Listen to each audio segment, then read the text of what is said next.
তরুণ অভিনেতা শাহবাজ সানি মারা গেছেন।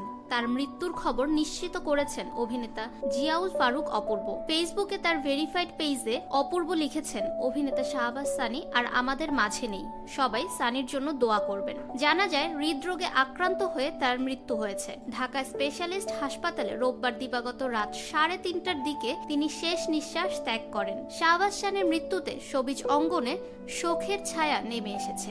নির্মাতা ইমরাউল রাফাতের কাছে আসার পর নাটক দিয়ে শোবিজে যাত্রা শুরু করেছিলেন শাহবাজ সানি। যদিও শুরুতে চরিত্রাভিনেতা হিসেবে কাজ করতেন, পরবর্তীতে কেন্দ্রীয় চরিত্রেও অভিনয় করেছেন। অল্প সময়ে অভিনয় গুণে দর্শকের প্রিয় হয়ে উঠেছেন এবং সেই সঙ্গে অর্জন করেছেন নির্মাতাদের আস্থাও। 2018 সালে গোলাম কিবরিয়া ফারুকীর পরিচালনায় আব্দুল্লাহ নাটকে প্রথমবার প্রধান চরিত্রে অভিনয় করেন। তার অভিনীত জনপ্রিয় নাটকের মধ্যে রয়েছে চরের মাস্টার, বিফলে মূল্য ফেরত, ট্রাভেল শো, মহব্বত ইত্যাদি।